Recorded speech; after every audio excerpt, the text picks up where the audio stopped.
Snow drifted past the glass walls of the Hale penthouse, settling like quiet reminders of a holiday that was supposed to feel magical. Christmas lights flickered across the Manhattan skyline, but inside the living room, Avery Caldwell sat alone on the edge of a cream-colored sofa, one hand on her swollen belly, the other tracing the cold screen of her silent phone. Brandon had promised that this year would be different, that he'd be home early, that they would finally celebrate as a family, that he wouldn't leave her waiting again. But the clock struck 9:47 p.m., and Avery was still alone. She tried to breathe past the tightness in her chest. Her doctor had warned her about stress, about the risk to her pregnancy, but how could she stay calm when the man who vowed to protect her kept disappearing into the glittering city below? The tree stood decorated behind her, lights soft and warm, stockings embroidered with their initials hanging neatly on the marble fireplace. It was the kind of Christmas every woman dreamt of, except the love inside it was hollow. Her iPhone buzzed. Avery's heart leapt until she saw the notification. Unknown number. She clicked. A single picture filled the screen. Brandon, in his tailored navy suit, his hand around the waist of a woman Avery had never seen but instantly understood.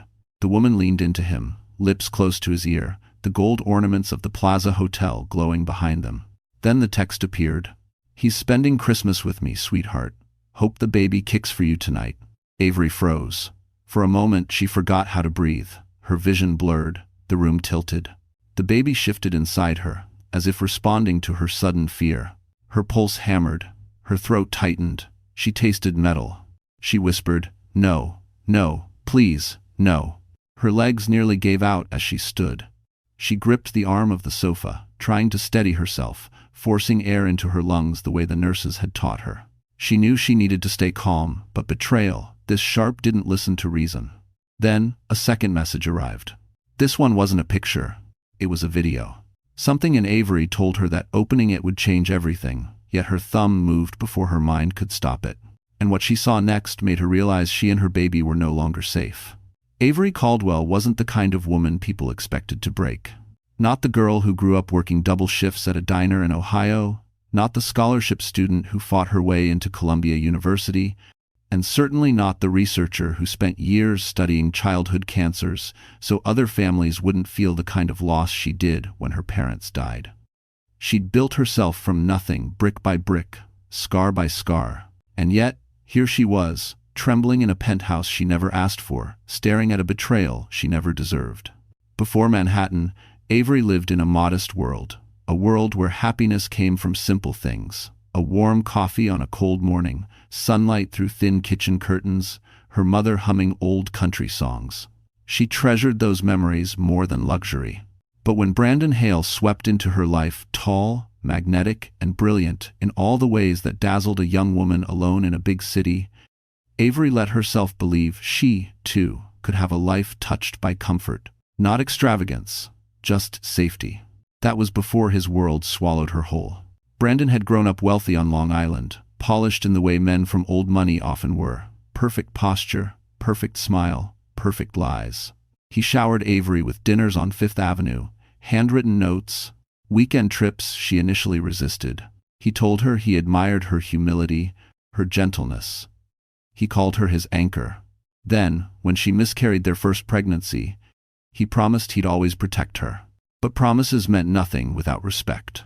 By the time she became pregnant again, Avery sensed something was changing. Brandon became distant, always on his MacBook, answering calls in another room, brushing off her concerns with irritation masked as exhaustion.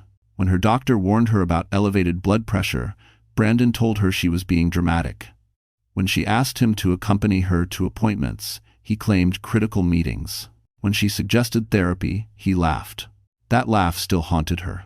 Avery sat down carefully, one hand compressing the ache in her ribs. She tried to remember the last time she'd felt safe in her own marriage. Maybe it was the night Brandon framed her ultrasound picture in a silver frame and told her their baby would have the best life possible.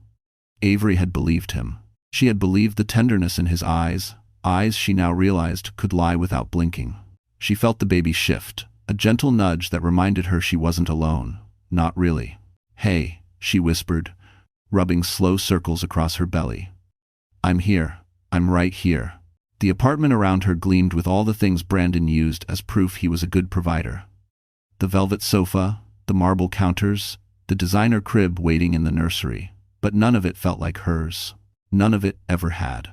She'd ignored the nagging voice, telling her she was living in a museum curated for Brandon's image, not a home built for a family. Her heart pounded again as she looked at her phone. The video message still sat there, waiting. A piece of her wanted to close it, pretend none of this happened.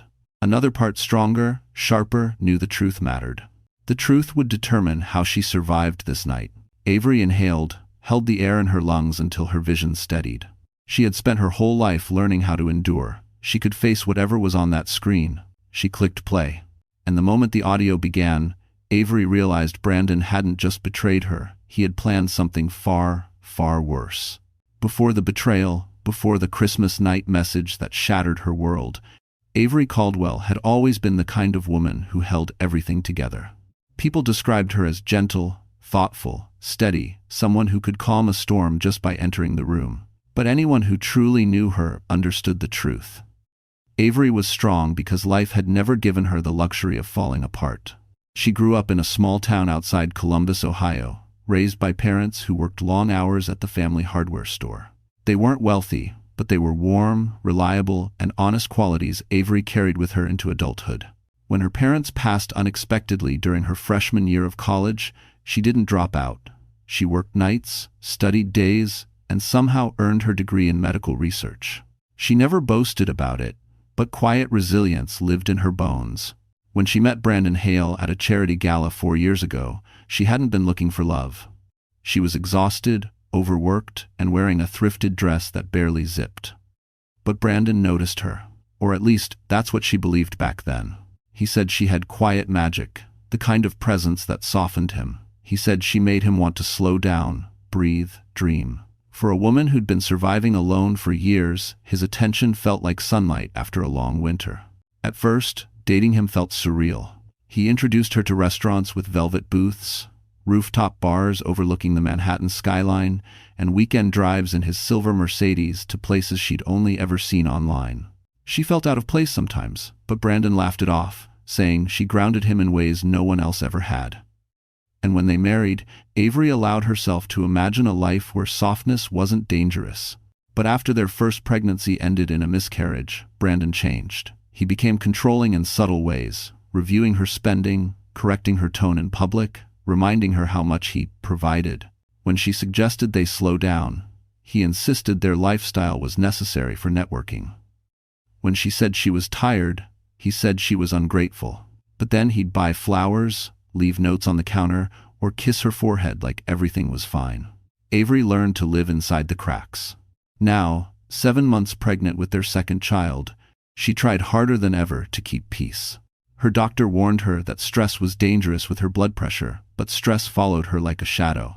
Every time Brandon ignored her calls, every late-night meeting, every mysterious notification on his phone, it all chipped away at the fragile world she had stitched together. Still, Avery never stopped hoping. She worked diligently at the research center, her colleagues treating her with respect she no longer felt at home. She read baby books on the subway, indexed meal plans her doctor recommended, and placed her faith in the life growing inside her. This baby was her anchor, her purpose, her reason to hold on. But in the last few weeks before Christmas, Avery sensed something was wrong. Brandon became colder, more irritable, as if merely sharing space with her annoyed him. He accused her of being too emotional, of imagining problems.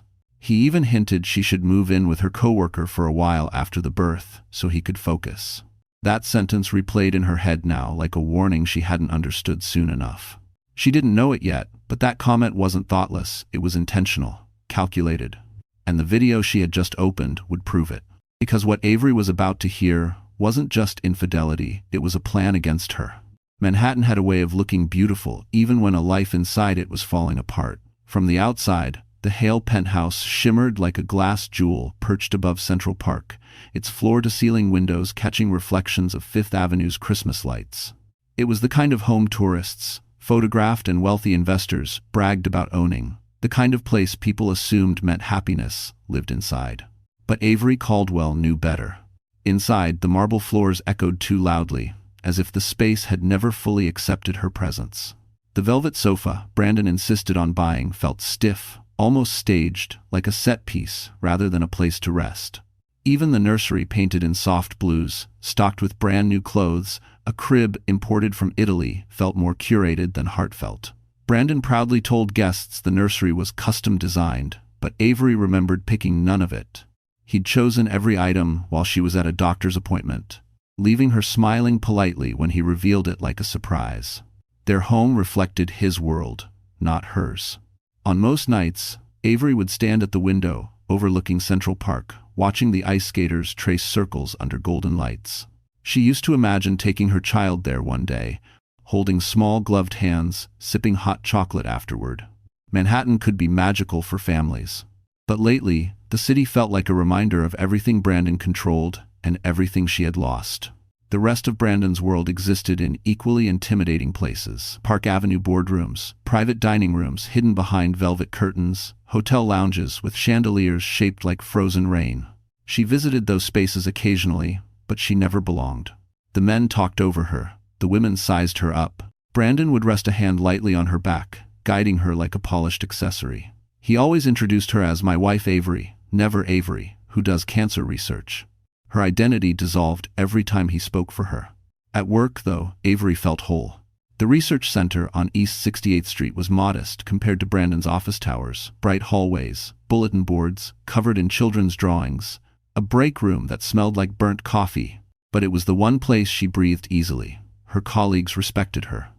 Her supervisor, Dr. Rowan Pierce, valued her observations and defended her when pregnancy made long hours difficult. Sometimes, she lingered in the lab after hours just to avoid going home too early. She never admitted that to anyone. Now, on Christmas night, the contrast between her two worlds felt sharper than ever. Outside the penthouse windows, snow softened the city. Inside, betrayal thickened the air. Her phone trembled in her hand as she stood alone in that immaculate living room, the one Brandon claimed was perfect for entertaining. But Avery never entertained anyone there. Brandon didn't like clutter, noise, or guests who weren't good for business. The silence pressed against her chest. She walked into the kitchen, gripping the edge of the marble counter when another wave of dizziness hit. Her doctor's warning echoed in her head. "You must avoid emotional shock. Blood pressure spikes are dangerous for you and the baby." But how did one avoid emotional shock when the man sworn to protect her had spent Christmas Eve wrapped around another woman? Avery steadied herself, inhaling slowly. She glanced toward the hallway leading to the nursery. For a moment, everything softened. The tiny clothes folded neatly, the rocking chair she'd chosen herself, the only item Brandon hadn't interfered with. The life growing inside her. This home wasn't safe, but she had to be. She returned to the living room, lifted her phone again, and pressed play on the video she'd been too afraid to watch. And the voice that filled the room confirmed her worst nightmare. Brandon had never planned for her to stay in this home at all. Brandon Hale had always been the kind of man people admired from a distance, but feared up close. In the financial world, he was known as a closer, a man who didn't lose, didn't bend, and didn't let emotions interfere with outcomes. To his colleagues on Park Avenue, he was charismatic, brilliant, enviably polished. To clients, he was the man who could turn their fortunes around. To the public eye, he was perfection tucked into a tailored suit. But behind closed doors, Brandon was something else entirely. He had grown up in a family obsessed with appearances. His father, a corporate attorney, believed men were either predators or prey. His mother, a socialite concerned with being photographed in the right circles, drilled into him the importance of marrying strategically. Love was optional. Image was not. When Brandon met Avery, a hard-working researcher with gentle eyes and a quiet, resilient spirit, he saw more than a potential partner. He saw balance. He saw a woman who made him look stable, compassionate, even noble. She grounded him socially. She softened him professionally. She made him appear human. But the moment she stepped out of the role he silently assigned her, the resentment began. Avery wanted a home built on love. Brandon wanted possession. She wanted partnership. He wanted compliance. And when she miscarried the first time, he didn't comfort her because he didn't know how. Instead, he blamed her indirectly, comments disguised as concern, questions aimed like knives. Still, he never considered leaving her. Not when she was useful. But when she got pregnant again, something shifted in him. Instead of joy, Brandon felt inconvenience. He liked the idea of being a father. He liked how it improved his image at work. But the reality, the appointments, the emotional needs, the shift in attention irritated him, and Avery sensed it, even if she couldn't explain it. Emerson Blake, the mistress, didn't enter his life by accident. She was calculated, bold, charming, loud, the complete opposite of Avery. Emerson fed Brandon's ego in ways Avery never would. She called him brilliant, powerful, irreplaceable. She told him he deserved better than a soft wife with small dreams. And Brandon believed her because it was easier than facing his own selfishness. But Emerson didn't love him. She loved the thrill. She loved the danger. She loved watching him unravel the marriage he pretended to idolize. And Brandon, blinded by pride, didn't see the trap he was walking into. For months, he had been working on a private financial play, one risky enough to bury him if it failed, and it was failing. Desperate, he used marital funds Avery had no idea were exposed. He even forged her digital authorization for one of the riskier transactions, telling himself she'd never find out. After all, Avery never fought him. She trusted him. But in the video Avery just opened, Brandon wasn't talking about love or regret. He was talking about her. Talking to Emerson. Talking about what would happen after the baby. Words Avery was never meant to hear. The video opened with the clink of glasses and Brandon's low voice. Once the baby's here, it'll be easier. I can push her to stay with her coworker temporarily. She's fragile, emotional. If she snaps, I'll have grounds for full custody. A pause. Laughter Emerson's. Brandon continued, I need the house in my name only.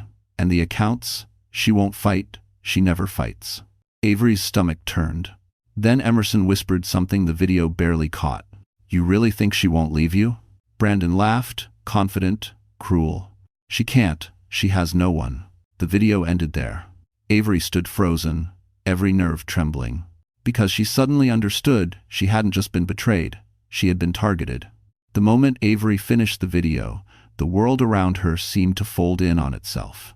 The penthouse, the lights of Manhattan, the Christmas music she'd left playing softly in the background, all of it blurred into a cold, colorless haze. She sank onto the edge of the sofa, the weight of her belly pressing forward, her breath shallow and uneven. Every cell in her body screamed to stay calm, but the betrayal pulsed like a drumbeat beneath her skin. Her phone buzzed again. Another message, this time from Emerson. A screenshot. A reservation confirmation for a luxury suite at the Plaza. 2 guests. Brandon Hale and Emerson Blake. Christmas Eve. Followed by the message. Thought you should see what your husband calls a business meeting. Don't worry, sweetheart. He said you'd understand. Avery's chest tightened so violently she instinctively reached for the counter to steady herself. Her doctor's warnings echoed in her ears. If your blood pressure spikes, go to the ER. No hesitation. But how did one measure a spike caused by heartbreak? How did a woman remain calm while watching her life publicly unravel? And the unraveling wasn't done, because the next buzz wasn't a message.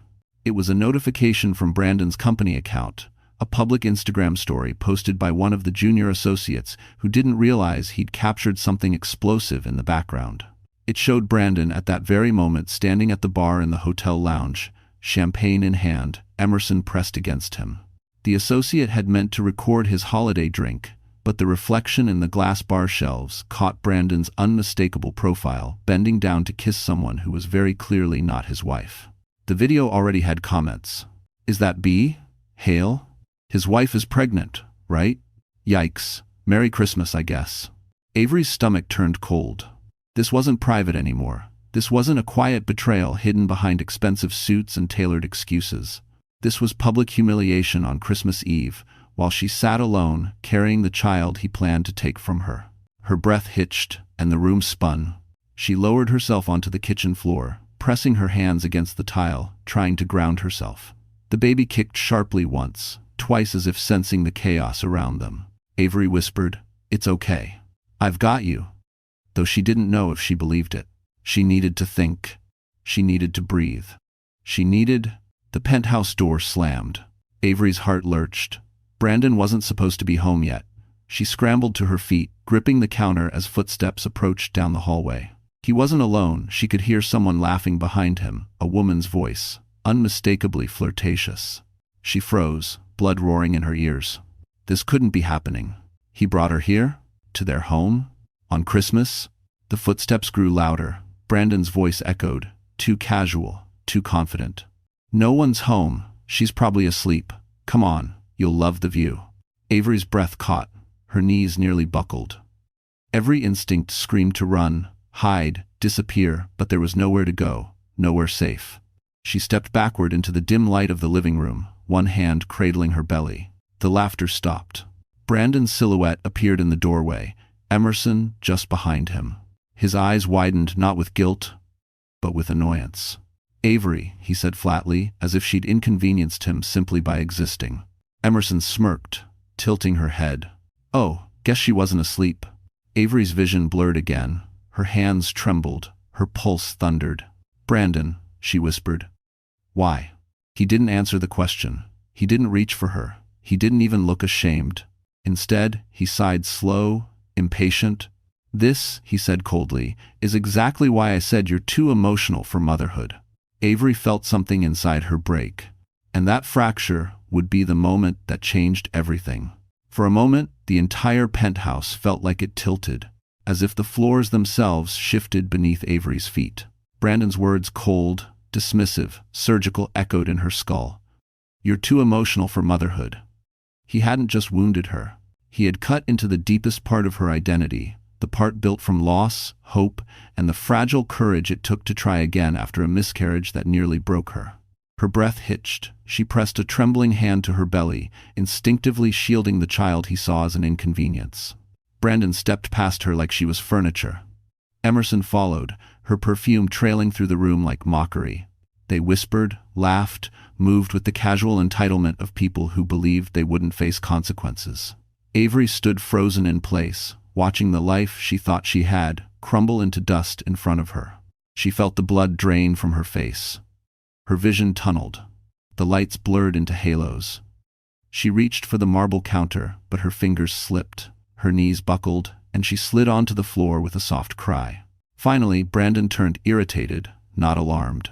What now? He muttered. Emerson crossed her arms. She's being dramatic. Avery's voice cracked. I can't breathe. Brandon didn't kneel. He didn't help her. He didn't even move toward her. You're doing this to yourself, he said, shrugging. If you can't handle stress, that's not my problem.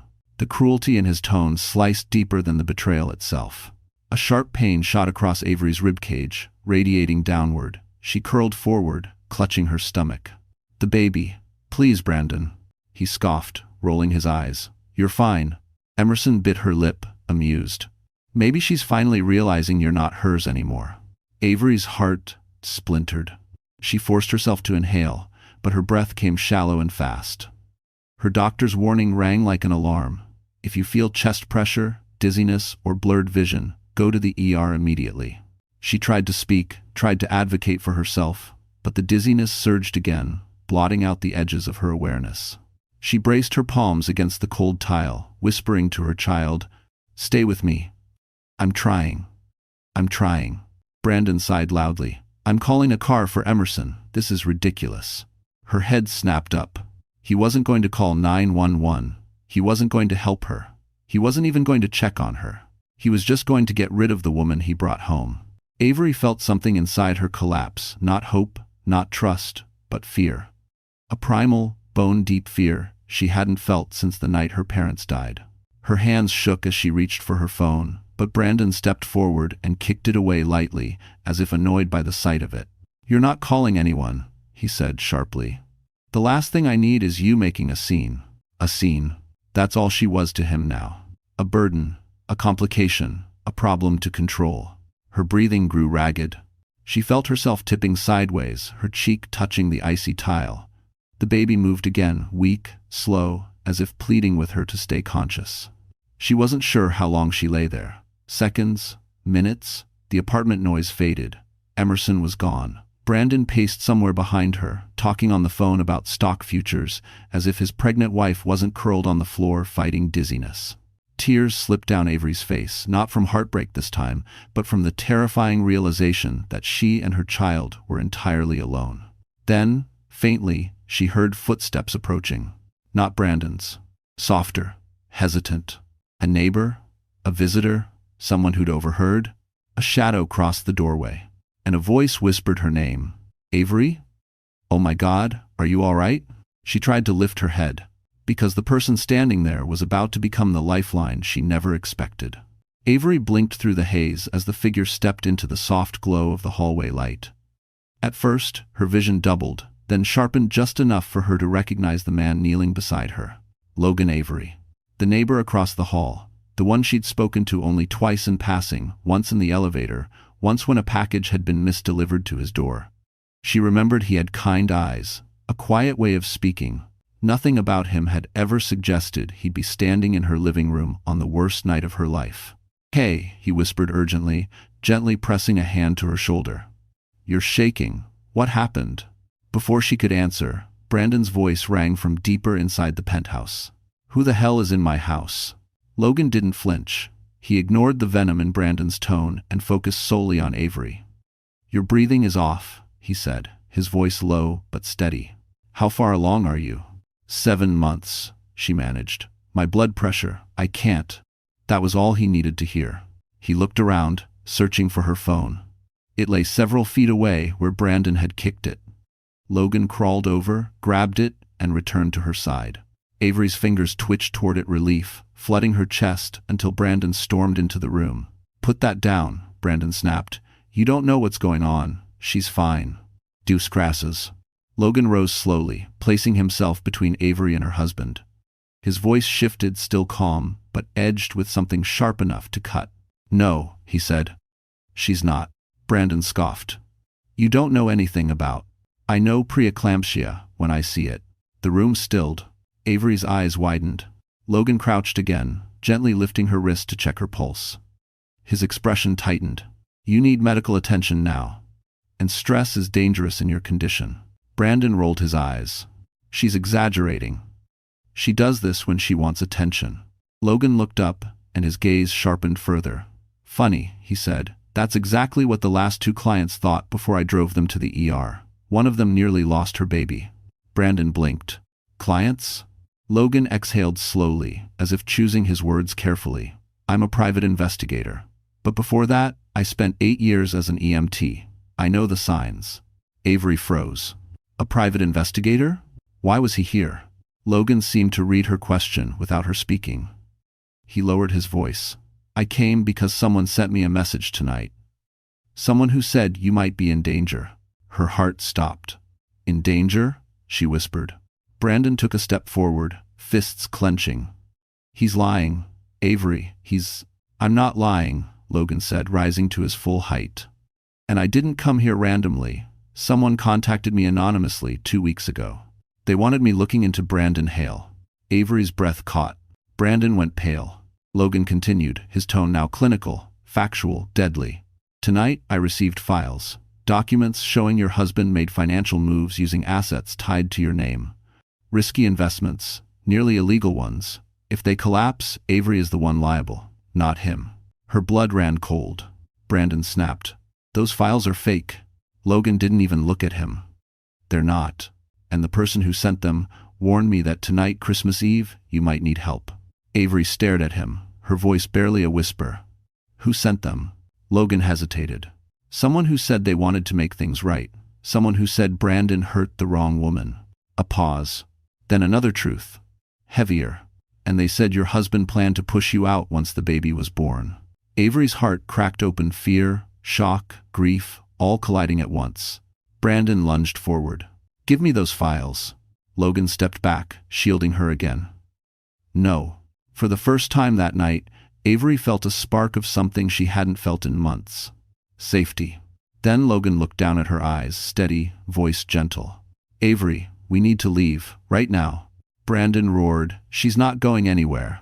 But Avery, weak, trembling, terrified, met Logan's eyes and understood. Staying meant danger. Leaving meant survival. With the last of her strength, she whispered, help me up. And Devector. Logan nodded, slipping an arm around her. and Brandon took one final step toward them, before a sound echoed through the penthouse that froze all three of them in place. The sound that froze all three of them was the elevator bell, sharp, echoing, impossibly loud in the tense silence. Logan tightened his hold on Avery as Brandon's expression shifted from anger to panic. Footsteps approached from the hallway outside the penthouse. Firm, steady, purposeful. Avery didn't know who it was, but something in her heart whispered that this moment, this interruption wasn't danger, it was fate shifting. The door swung open. Dr. Rowan Pierce stepped inside, still wearing his winter coat, snow melting on his shoulders. His eyes swept the room, landing on Avery first. They widened in horror. "Avery?" he breathed. "You look faint. What happened?"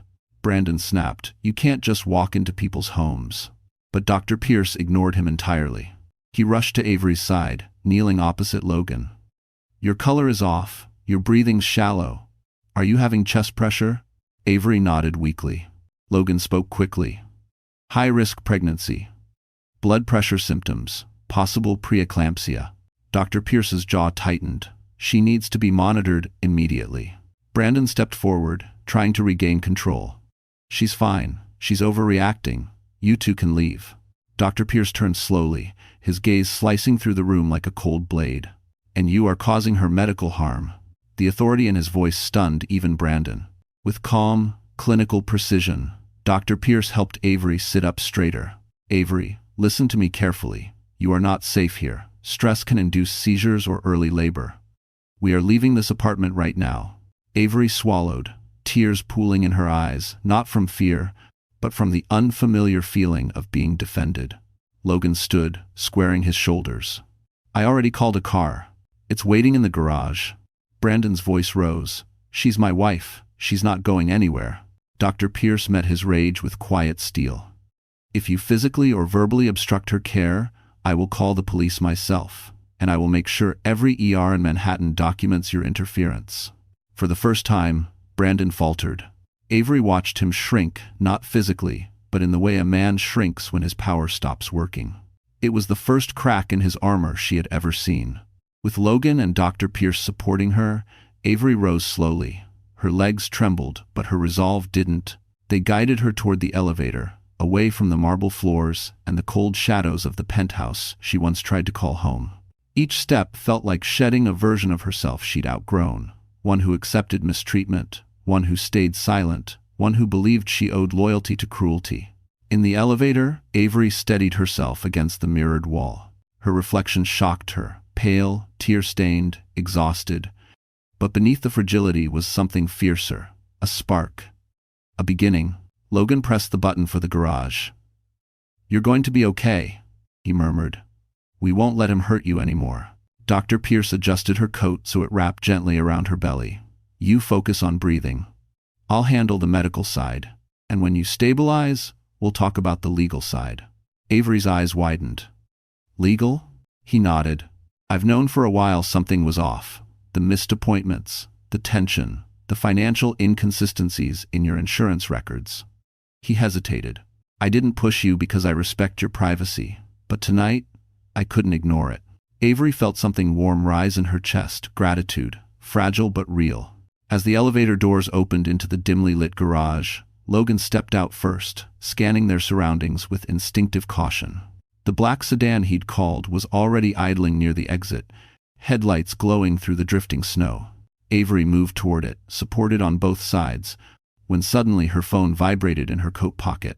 Dr. Pierce retrieved it for her. The screen lit up with a name she hadn't seen in years. A name tied to her parents. A name tied to an inheritance she never accessed. A name Brandon never knew existed. "Avery, Doctor," Pierce whispered, holding out the phone. "Someone from your past is calling." She stared at the glowing screen, heart pounding not from fear, but from the sudden possibility that she wasn't as alone or as powerless as Brandon believed. She took a shaky breath and answered. What she heard on the other end would rewrite everything she thought she knew about her future. The call Avery received that night changed everything. By the time she reached the hospital, stabilized, and spent 2 days under observation, the world outside had shifted. The familiar name on her phone belonged to her late mother's former attorney, someone she hadn't spoken to since her parents died. He explained that a trust fund had been left untouched for over a decade, waiting for Avery to claim it. A sizable inheritance. Enough to free her from Brandon completely. Enough to fight back. Once discharged, Avery didn't go back to the penthouse. She stayed temporarily in a private apartment arranged by Dr. Pierce's connections. Logan visited daily, delivering updates, gathering evidence, building a timeline, and what he uncovered shook her to her core. Brandon wasn't just unfaithful. He wasn't just manipulative. He was dangerously reckless. He had used Avery's digital signature to authorize high-risk financial transfers. He had drafted false claims about her instability. He had prepared documentation to appear as though Avery was voluntarily moving out after the birth. He had essentially built a case to take everything from her. But he made one miscalculation. He underestimated the woman he tried to break. And Avery was no longer alone. With the inheritance secured, Avery hired the best attorney in Manhattan, a woman known for dismantling powerful men who thought they were untouchable. Together with Logan, Dr. Pierce, and the legal team, they crafted a strategy not of desperation, but precision. The plan was simple: expose Brandon publicly, at the one place he valued most, his firm's annual New Year investment gala.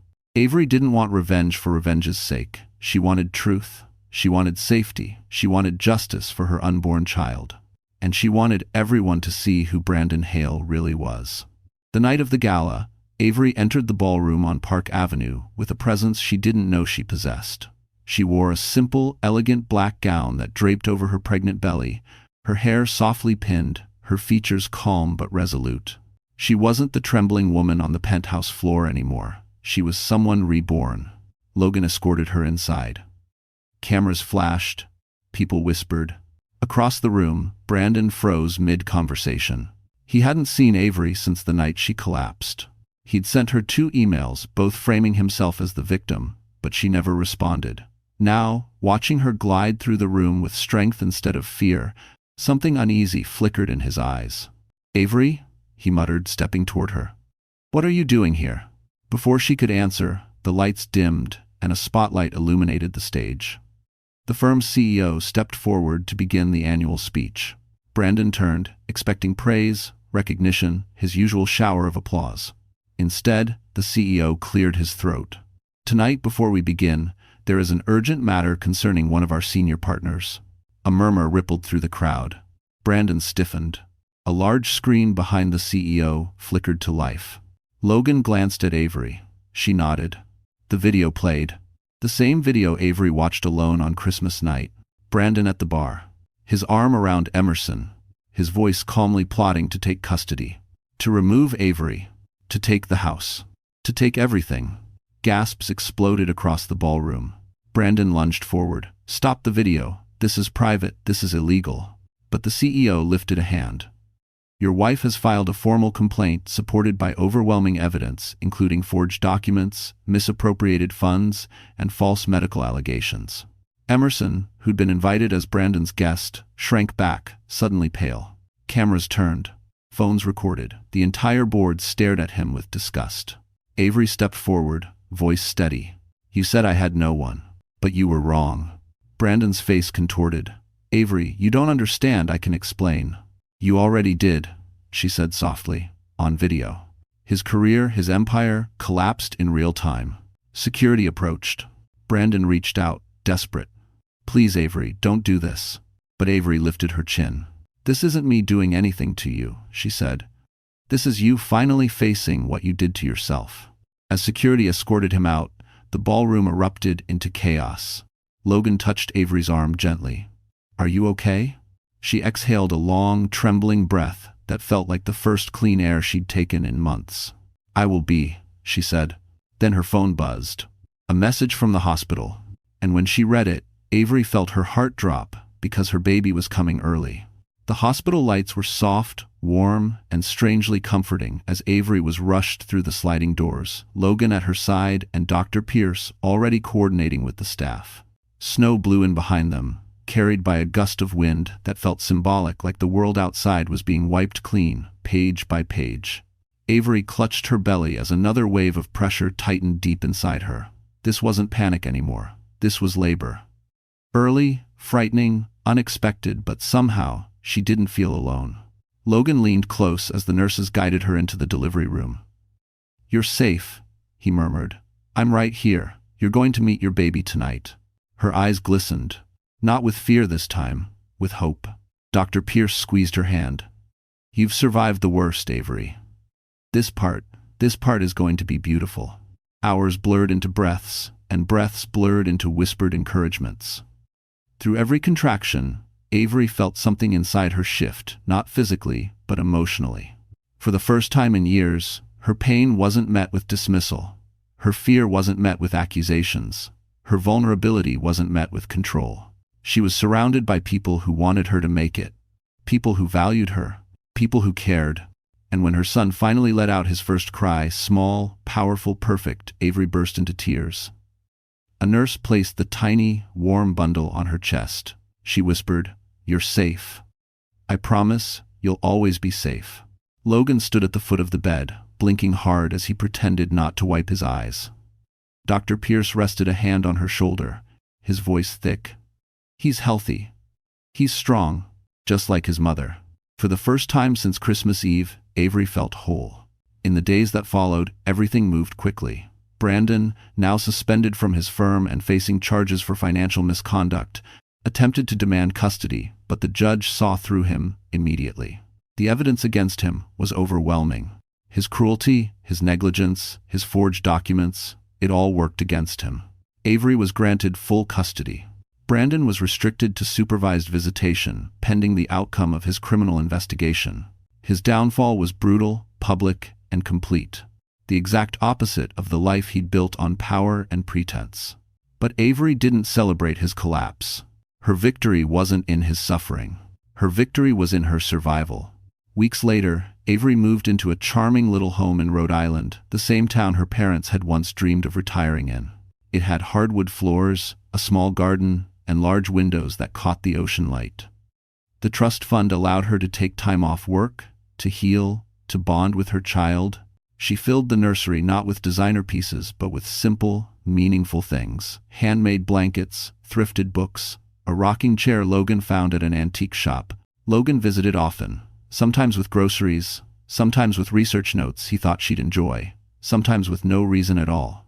He never pushed, never assumed, never asked for more than she was ready to give. But the way he held her son, the way he smiled when she laughed, the way he looked at her, not with pity, but with admiration. It was something Avery had never experienced, a tenderness that didn't cost her anything. One early morning, as snow dusted the windows and her baby slept peacefully against her shoulder, Avery stepped onto the porch. Logan joined her, handing her a warm cup of coffee. He spoke softly. "You know, you didn't just survive him, you rebuilt yourself." Avery looked out at the pale horizon.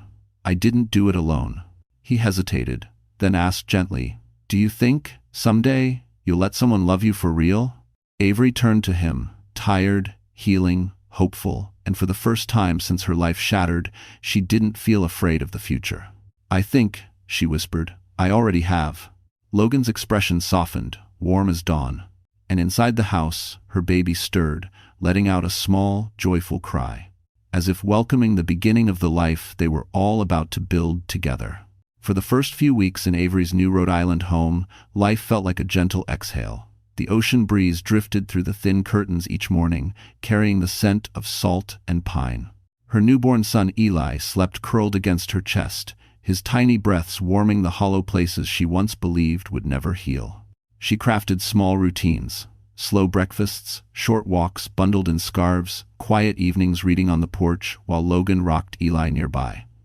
It was a soft, fragile peace, one she guarded carefully.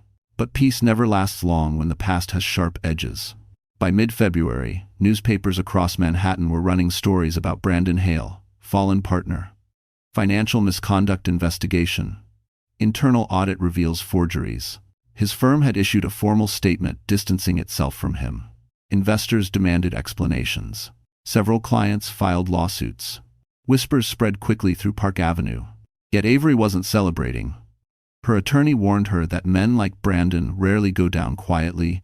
One cold afternoon, while Avery was preparing a bottle for Eli, her attorney called. "There's something you should know," she began gently. "Brandon's team requested an emergency hearing." After dim, Avery felt her stomach tighten. "Why?"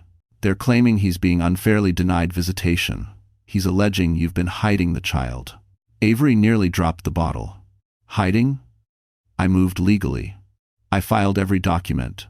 He knows where we live." "I know," her attorney said, "but he's grasping for leverage. Desperate people take desperate shots." Avery inhaled slowly, rubbing Eli's back.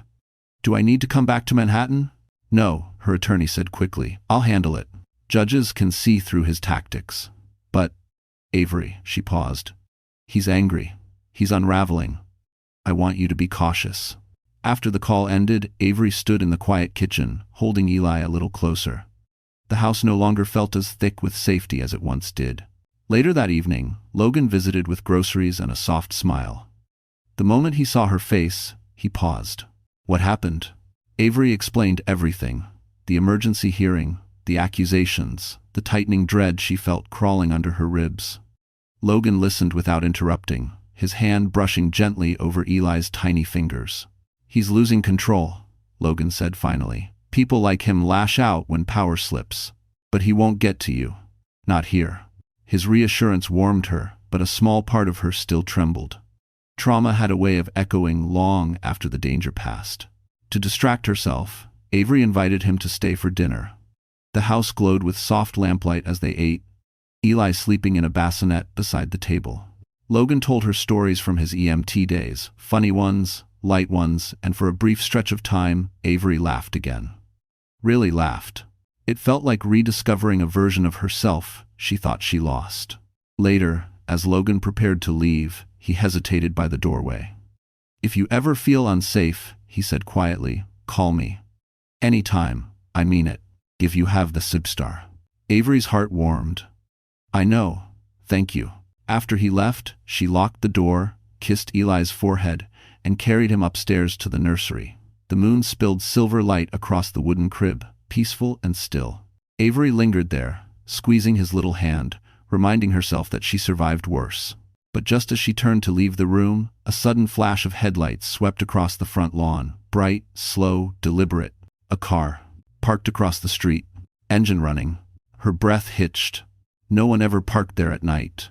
A shadow moved inside the vehicle. Watching.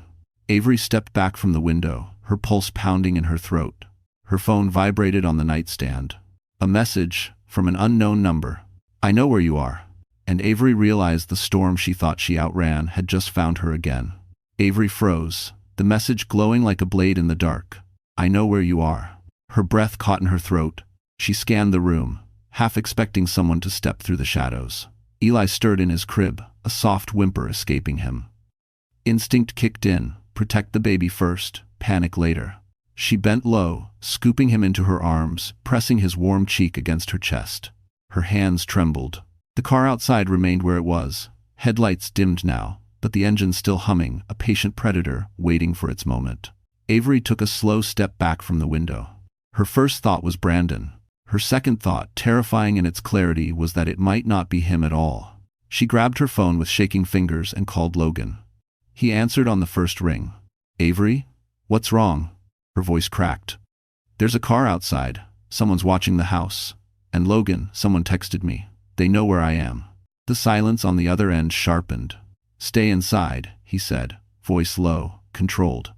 "Don't open your doors. Don't go near the windows. I'm coming right now. Logan, you're 40 minutes away. I'll make it in 20. He hung up. Avery locked every door, every window, then turned off the lights, moving through the house in near darkness. She felt the weight of old trauma pressing against her ribs, memories of the penthouse, of Brandon's eyes cold as glass, of collapsing on the floor while he stepped over her. She closed her eyes, grounding herself with the rhythm of Eli's breath. "You're safe," she whispered to him, though her own pulse raced like a trapped animal. "You're safe because I'm here." Minutes stretched into shadows. The car outside remained unmoving, like a dark omen sunk into the snow. Her phone buzzed again. Another unknown message. Should have stayed quiet. Her heart stopped, Quiet. About what? A sudden knock shattered the silence.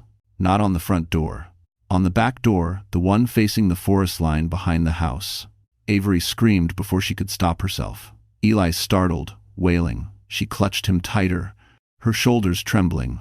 The knock came again, slow, deliberate, as if whoever stood outside wanted her to feel time slipping through her fingers. Her mind raced. Brandon was careless, arrogant, volatile, but he wasn't subtle. This felt different, more calculated, more dangerous. She crept toward the kitchen, where she could see the faint outline of the back door. A shadow moved behind the frosted glass. A tall figure, standing perfectly still. Another buzz. Another text. This time, a photo. A blurry shot of her house, taken from the backyard. Avery's blood turned to ice. Before she could think, headlights appeared in the front driveway, bright, sweeping across the walls. Tires crunched in the snow. A car door slammed. Logan. Relief flooded her so fast she nearly collapsed. She rushed to the front hallway, opening the door before he reached it. Logan entered quickly, locking it behind him. His hair was damp with snow, his breath sharp from the cold. Avery, where? She pointed toward the kitchen. There, she whispered. Someone's back there. Logan didn't hesitate. He moved like a man trained for crisis, stepping between her and the threat as he approached the kitchen's darkened doorway. He glanced back at her. Stay behind me, hold Eli close. If you got him. Her legs trembled, but she obeyed. Logan reached the back window. His body stiffened. Then he turned to her, voice a harsh whisper. Avery. This isn't Brandon. She swallowed. Then who? Before he could answer, the figure outside slammed a fist against the door so hard the glass rattled. Logan stepped forward. Get back, he ordered. The next knock was louder. And then, a man's voice, low and unfamiliar, growled. Avery, open the door. We need to talk. Her blood ran cold. Because the voice, she recognized it. From years ago. From a part of her past she thought had died with her parents.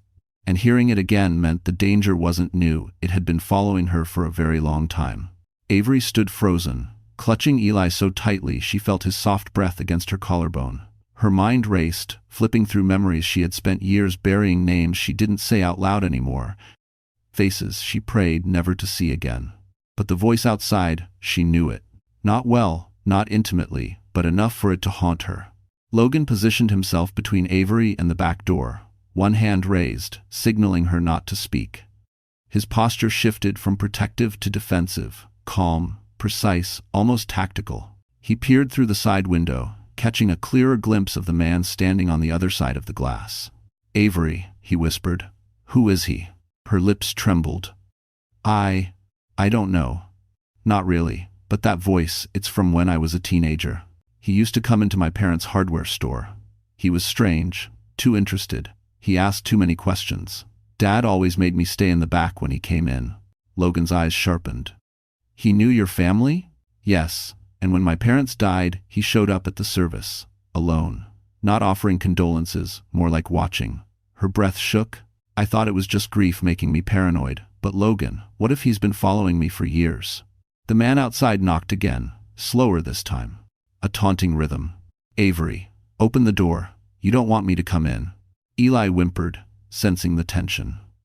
Avery kissed the top of his head, tears burning her eyes. Logan stepped closer to the door. Sir, you need to leave. Right now, the police are on their way. A low chuckle came from outside. You don't even know who I am. But she does. Avery's skin crawled. Logan's jaw flexed. If you take one step toward this house, you'll regret it. Silence. Then the man said something that made the hair on Avery's arms stand straight. I knew your parents kept secrets, Avery.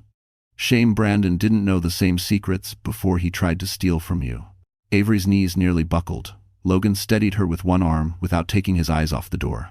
How do you know about the trust? Avery whispered. Oh, sweetheart, the man said, voice muffled but sinister. I know much more than that.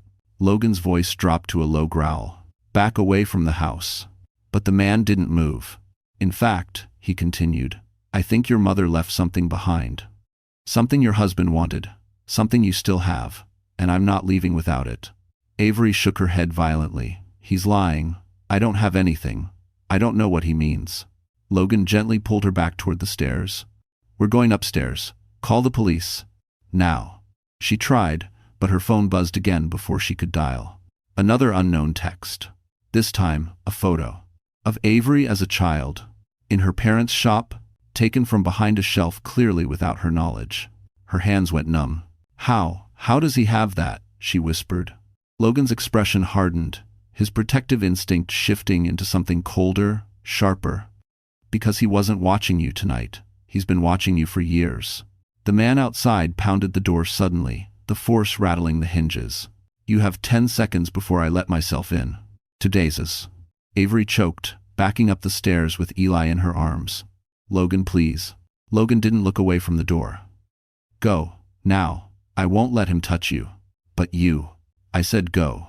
His voice held no room for argument. Avery ran up the stairs, heart pounding, tears streaming as Eli cried in her arms. She reached the top landing, fumbling for her phone, dialing 911 with shaking fingers. Downstairs, the pounding grew louder. Faster. More violent. Logan yelled, "Don't take another step. If you wait." A heavy crack split through the air. Wood splintering. The man was breaking in. Avery screamed, "Logan." And when she heard the struggle that followed, she knew the danger wasn't outside anymore, it was inside the house. The first sound Avery heard was the shattering crack of wood giving way. The second was Eli's terrified cry pressed against her chest. The third, Logan's voice, a raw command cutting through the chaos. "Get back," I said, "get back." 3 so. Avery clutched the baby tighter and stumbled into the upstairs hallway. The lights flickered as she pressed herself against the wall, heart pounding so violently she could taste metal on her tongue. Downstairs, heavy boots crossed the broken threshold. A man's breath, slow, steady, predatory, filled the silence between impacts. Then came the voice. "You should have opened the door, Avery." Logan responded before she could even breathe. "You're done here. You need to walk away while you still can." A low chuckle answered him. "You think you can protect her? You don't even know what she's hiding." What she was hiding? But Avery didn't have time to wonder. A crash erupted, a table knocked over, something glass breaking, the unmistakable sound of 2 bodies colliding. She covered Eli's ears as he wailed, rocking him gently, desperately. Her legs shook beneath her. "Logan," she screamed, "please, please be careful." A grunt followed Logan's. Then a snarl from the intruder. "You don't get it, kid. I've been at this longer than you've been alive."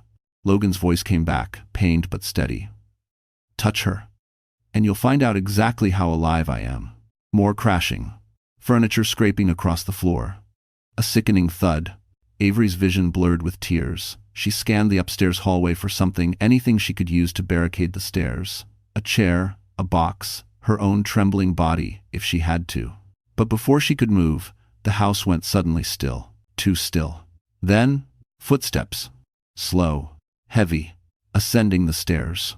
Avery backed away, one hand on the wall, the other clutching Eli. Her breath came in sharp gasps. "Logan?" she choked out. "Logan, answer me." No reply. Only the steady rhythm of boots on wood. She swallowed a sob. "Please, please don't hurt us." The footsteps paused. The man's silhouette appeared at the bottom of the staircase, tall, broad-shouldered, his coat soaked with snow. His face was hidden in the shadows, but she could feel his eyes on her. Studying her, knowing her. "Avery," he said softly, almost kindly, "you don't have to be afraid. I'm not here to hurt you. I'm here for what your parents took from me." Her voice cracked. "My parents never stole anything. That's the lie you were told."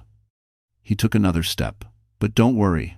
Once I have what I came for, you and the baby will be safe." Safe. The word sounded like a threat. Avery shook her head, backing farther away.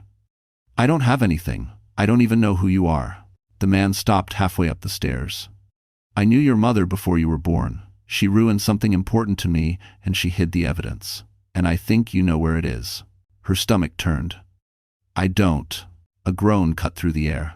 From below the stairs, Logan. Alive. The man glanced back just long enough for Avery to see his jaw tighten. Irritation, not fear. "You should have stayed down," the intruder snapped. Logan's voice rose weak, strained, but burning with defiance. "Takes more than that to stop me." Avery's knees nearly buckled with relief. The man growled. Fine, we'll do this the hard way.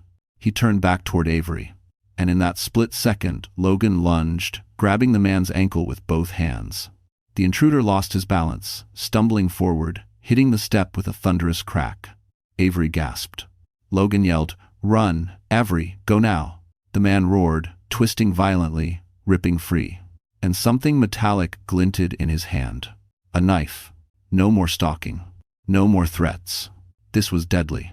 He turned toward Avery with a speed she didn't think possible. And in a single, horrifying moment, Avery realized she wasn't his target anymore. Eli was. Avery didn't feel her heartbeat. It was too fast to register as individual pulses. It was a single, continuous roar, like blood crashing against the inside of her skull. The man's knife glinted under the stairway light, reflecting a sliver of cold silver onto the wall. Eli screamed in her arms, tiny fists clenched, sensing danger with an instinct older than memory. "Run," Logan shouted again, his voice breaking with exertion. Avery stumbled backward, her bare feet slipping on the hardwood as she clutched her son against her chest. She didn't look away from the blade, didn't dare. Her entire world narrowed to one thought: keep Eli alive. The man tore his leg free from Logan's grip, rage twisting across what she could now see of his face, deep lines, wild eyes, a kind of feverish desperation that didn't belong to rational men. "You don't understand," he snarled, lunging upward. "That child is the reason I'm here. Except Severus." Avery choked on a gasp.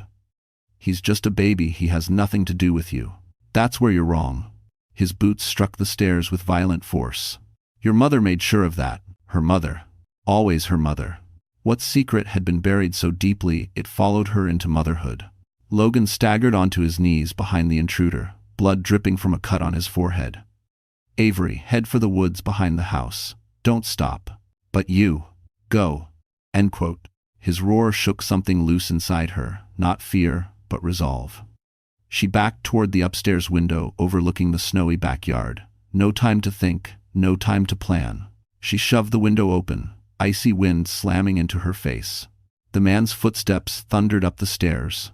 She swung one leg over the ledge. He reached the top. "Don't you dare," he growled. But Avery didn't hesitate. She climbed out onto the frozen roof, clutching Eli tight. Snow crunched beneath her socks. The roof sloped dangerously toward the backyard. The drop at least 12 feet, but adrenaline made her fearless. Behind her, the man reached the window. "Avery, stop." She scrambled down the slope, sliding the last few feet before landing roughly in a drift of snow. Her ankle twisted, sending a bolt of pain up her leg, but she forced herself up, gasping through the sting. Eli cried louder. She kissed his temple.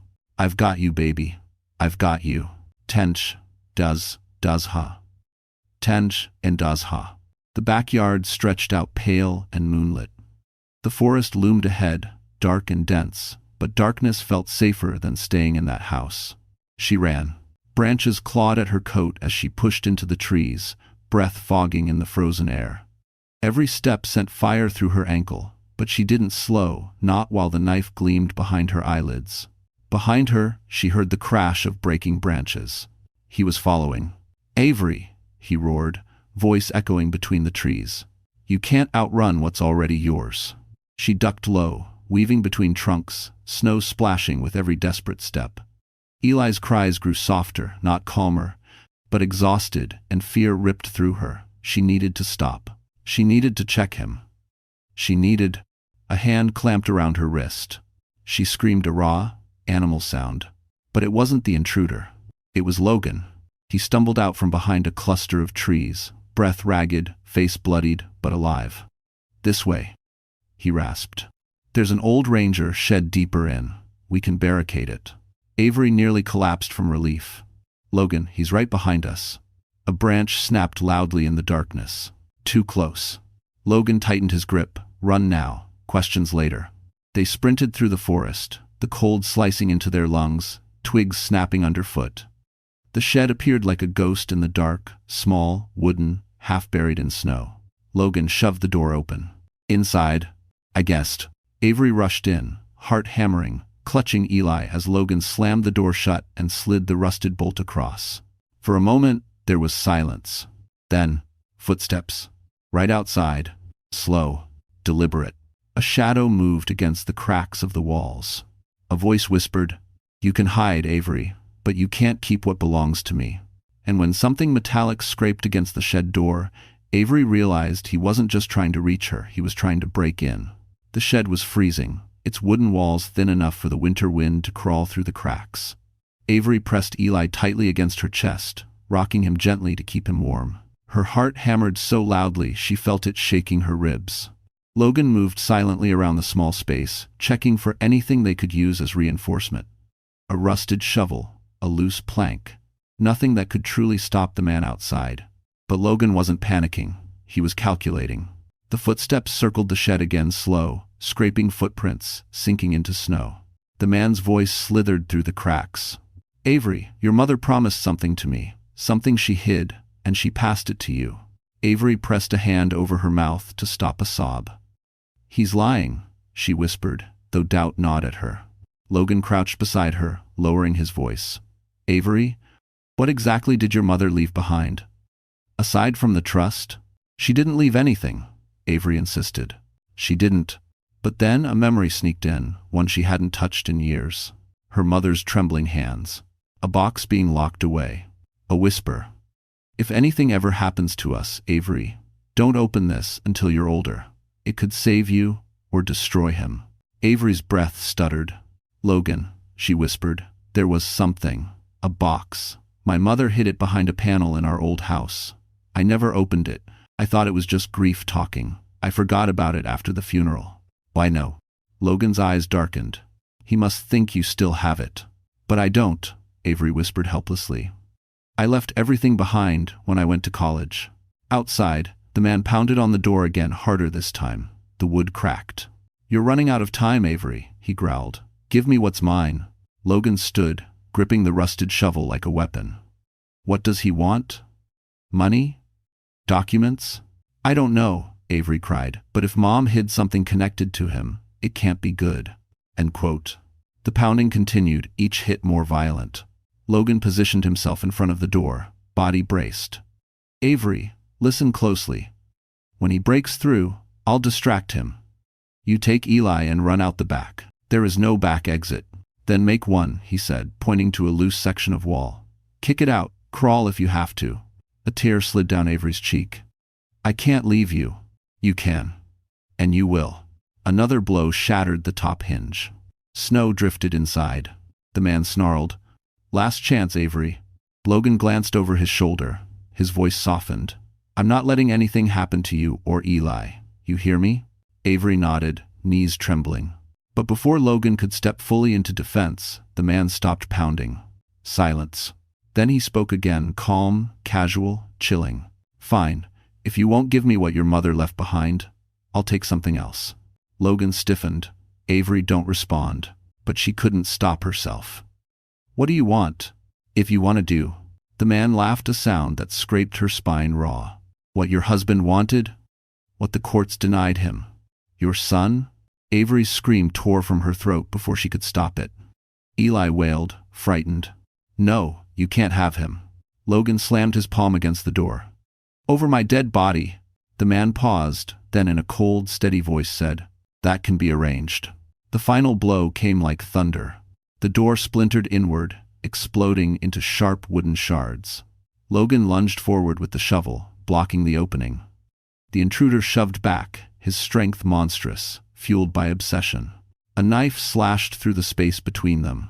Avery staggered backward, clutching Eli, searching for the loose panel Logan mentioned. Her fingers shook uncontrollably as she pressed against the weak plank.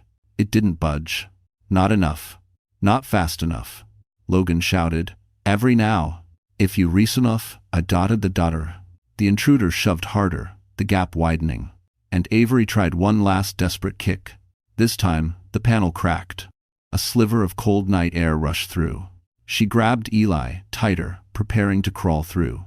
Just as the intruder finally overpowered Logan and stepped fully into the shed, eyes locked on the baby. The intruder's boots crushed the splintered door as he stepped inside the shed, snow swirling around him like a violent halo. His eyes wild, bloodshot, almost feverish, locked instantly onto Eli. Avery instinctively twisted her body away. shielding the baby with everything she had left. Logan, staggering but unbroken, pushed himself to his feet. Blood dripped down his temple, staining the collar of his coat, but he gripped the rusted shovel like it was the only thing tethering him to consciousness. "Stay away from her," Logan rasped. The man laughed under his breath. "You think you can stop me? I've waited 27 years for what she carries." Avery's voice cracked. "Please, my baby has nothing to do with you. That's where you're wrong." He lifted the knife, its blade trembling with the force of his obsession. "Your mother took something from me, something valuable, something that was supposed to go to my family. And now that she's gone, the last leverage I have is him." He pointed the knife at Eli. Avery's knees nearly buckled. "Why? Why, my son? Why us?" "Because your mother hid the truth inside your birth records, truth your husband nearly uncovered." The intruder's voice rose, hysteria leaking through every word. "But without that baby, you have no reason to open the box she left you. And without that box, I can't reclaim what's mine." Logan stepped between them again. "You're talking in riddles. Whatever you think you're owed, it has nothing to do with them." "Oh, it has everything to do with them." The man's smile twisted. "Did she ever tell you who your real father was, Avery?" Avery froze. A physical, violent freeze like the air had gone solid around her. "My father?" she whispered. The man tilted his head. "That's the thing about secrets. They always rot from the inside out." Logan's grip tightened on the shovel. "Enough talking." He swung. The metal connected with the intruder's arm, knocking the knife from his grip. It clattered across the wooden floor. The man roared in pain, lunging at Logan with both hands. They collided, slamming into the far wall. Tools rattled, snow shook loose from the rafters. "Go!" Logan shouted, voice breaking under the strain. Avery kicked at the weakened panel again. Wood split further, a narrow opening widening to the frigid night, just enough space for her and Eli. But she hesitated. Logan was still fighting. She couldn't leave him. Then a scream tore the air. Logan's shoulders slammed into the ground as the intruder overpowered him. The man grabbed a broken plank, brandishing it like a weapon, raising it high above Logan's chest. Avery didn't think. She didn't breathe. She moved.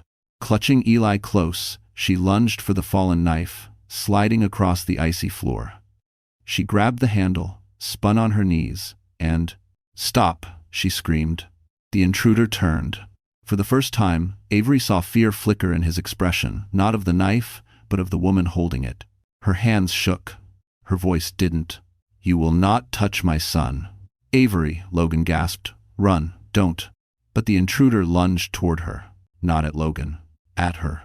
At Eli. She stumbled backward, slipping in the snow-covered floor as the man closed the distance. His fingers clawed for Eli's blanket.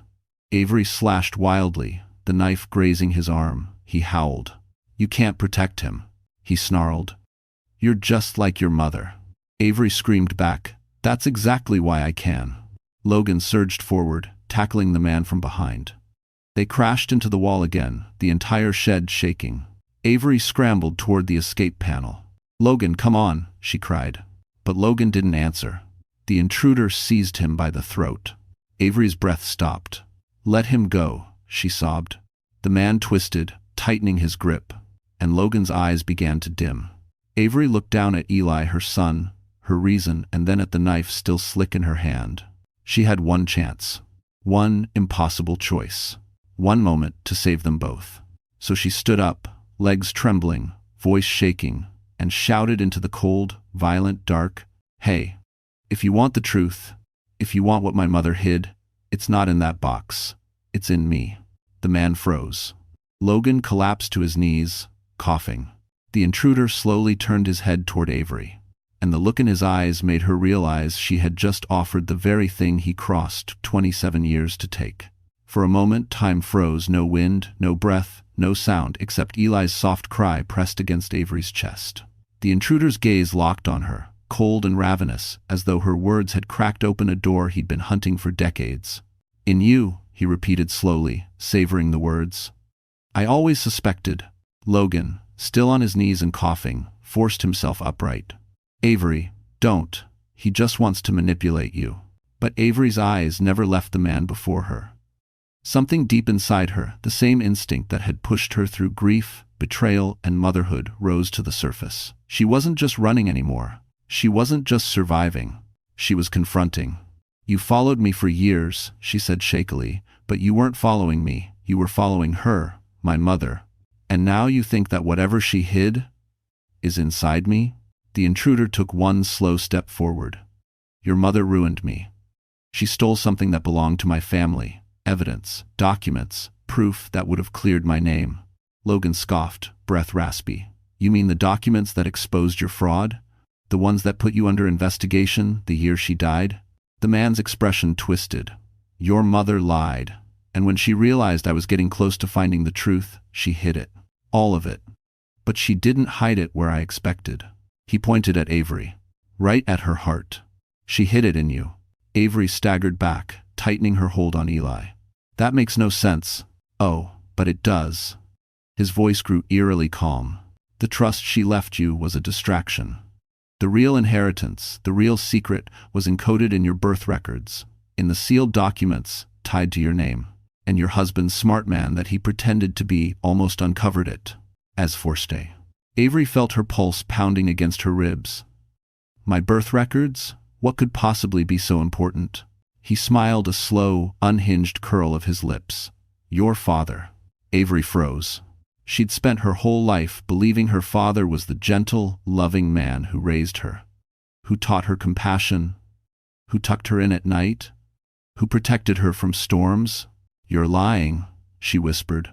"Am I?" he challenged. "Ask yourself why your mother panicked whenever I came near. Why she hid you from me. Why she left a sealed box with your name on it." Logan stepped in front of her, staggering but firm. "This isn't the time to unpack childhood trauma, buddy. You're not getting near her or the baby." The intruder lunged. Logan blocked him, slamming the rusted shovel into the man's ribs. The intruder roared, grabbing Logan by the collar and hurling him against the wall. Avery screamed as Logan collapsed, struggling to breathe. The man turned back to her, panting. "Give me the truth, Avery. Tell me where your mother hid the rest. She left instructions hidden in your medical files. They point to something worth killing for." Avery's skin went cold. Her medical files. Her sealed birth certificate. The documents the attorney hadn't sent yet. It wasn't the money. It wasn't the trust. It was something else entirely. Something buried deep. Something that terrified this man. "I don't have anything," she whispered. "You have everything," he thundered, raising the broken plank above his head. Avery shielded Eli with her body, bracing for impact. But Logan surged forward with a desperate, primal cry, tackling the man before the strike could fall. They crashed through the side wall of the shed, snow exploding around them as they wrestled violently in the open. Avery crawled to the opening, heart pounding, watching in horror as the two men grappled in the snow. Logan wounded but refusing to let go, the intruder relentless, fueled by obsession. Eli sobbed against her chest. Avery cupped his tiny head, whispering through tears, "It's okay, baby. Mommy's here. Mommy's here." Then she looked up and saw the intruder finally wrench free of Logan's grasp. He rose to his feet, chest heaving, blood dripping from his arm. He turned toward Avery, toward Eli. He raised the broken plank again, voice ragged with triumph. "It ends tonight, Avery." And in the split second before he charged, a blinding light flooded the snowfield, a light from a vehicle racing straight toward them. The headlights cut through the swirling snow like a blade of white fire. Avery shielded Eli with her arms as the vehicle barreled toward the clearing. The intruder froze mid-charge, instinct forcing him to throw up an arm against the blinding brightness. Logan, bruised and gasping, dragged himself sideways just in time as the SUV skidded to a stop mere feet from where he lay. The driver's door flew open. A woman stepped out, tall, determined, wrapped in a wool coat, breath fogging in the cold air. Avery blinked hard, not trusting her own eyes. "Miss Hale?" the woman called. Her voice was unmistakably strong, steady, the voice of someone accustomed to taking control of chaos. Avery gasped. It was her attorney, Madison Crowe. "What? How?" Avery whispered, barely forming the words. Madison didn't take her eyes off the intruder, who now stood motionless, gripping the broken plank like a shield. "You didn't answer your phone," she said firmly. "And the court clerk forwarded me a voicemail Brandon left earlier. It sounded Off. I had a feeling you might be in danger." She slipped a hand into her coat. The intruder stiffened. Madison pulled something out, a small black device. "A taser." Her voice sharpened. "Put the weapon down." The man snarled, spittle freezing on his lips. "This has nothing to do with you. She has something that belongs to me." Madison didn't flinch. "Unless that something is a subpoena, a deed, or a settlement check, you're in the wrong field, friend." Logan coughed out a laugh despite the pain. "That's my lawyer." The intruder ignored her and took one step toward Avery. Madison clicked the taser on. The electric crackle split the air. "I said put it down. If we..." For the first time, hesitation flickered across the intruder's face. He looked between Avery and the attorney, analyzing the odds. The cold wind howled, carrying Eli's frightened cries through the clearing. "You don't understand," he hissed. "Her mother owed a debt, and debts don't die." Madison stepped forward. "You're done terrorizing her, and the police will be here any second." They traced the call from Avery's 911 emergency. "You're finished." The man's jaw twitched. Anger warred with desperation. His eyes darted to the trees, calculating escape routes. Snow whipped around him, turning the forest into a blur. Logan dragged himself upright, leaning against a tree for support. "You're surrounded," he said hoarsely. "You go after Avery or the baby again, and I swear..." "You'll what?" The man spat. Logan's eyes darkened. "I'll make sure you don't walk out of these woods." Avery hugged Eli tighter. She felt the tremble of his tiny body, the warmth of his cheek against her chest. She'd never felt so protective, so powerful, so unwilling to lose anything ever again. The intruder took a step back. Another. Madison lifted the taser. "Don't even think about running." And then, a second pair of headlights appeared from the opposite side of the forest. Blue and red flashed against the snow. Sirens. Not loud, muted by the storm, but unmistakable. The intruder's eyes widened. "No," he muttered. No, not yet." He spun toward the trees. "Stop!" Madison shouted. Logan tried to lunge, but the man darted into the woods, disappearing into the darkness with frightening speed. Everything fell still. The storm quieted, as if exhaling. Madison hurried to Avery, wrapping an arm around her. "Are you hurt? Is the baby hurt?" Avery shook her head, tears spilling. "We're okay. Logan, he saved us." Madison helped Logan stand upright. "You need a hospital." "Itma. Under 2." "No," Logan wheezed. "Not until Avery's safe." The police SUV finally skidded to a stop. Officers rushed out with flashlights, weapons drawn. Madison gave a rapid summary, pointing toward the trees where the intruder fled. One officer approached Avery. "Ma'am, we'll find him. He won't make it far in this storm." Avery clutched Eli to her heart. For the first time since the nightmare began, she believed it. But then, one of the officers returned from the trees, face tight. "Ma'am, we found footprints leading deeper into the forest." "And?" Madison asked. "They just stop, mid-trail, as if he vanished." Avery's breath caught. Vanished? No tracks leading away. No sign of collapse. No sign of struggle. Just gone. And as the wind whistled through the branches, Avery felt a chilling truth settle in her bones. This wasn't over. Not yet. The police officers fanned out through the trees, beams of light slicing across the snow like frantic signals.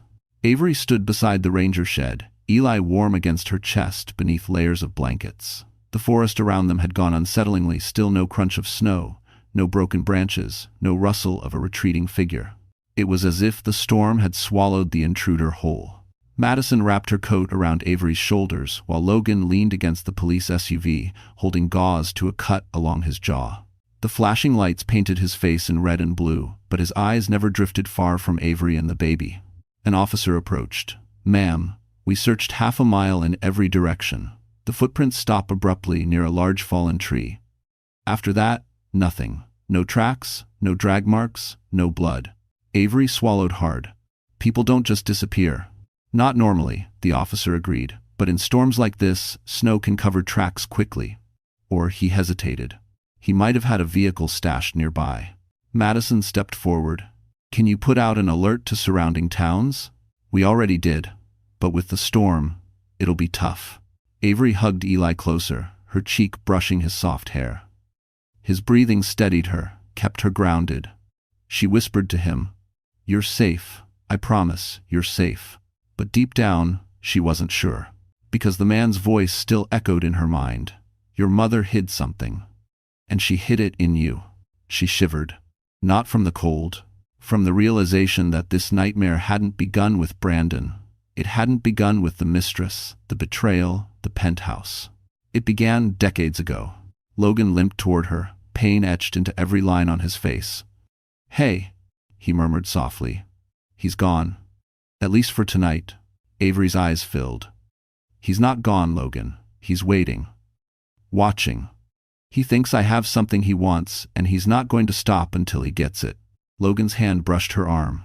Gentle, steady. "Then we prepare. We don't run anymore." Madison crossed her arms.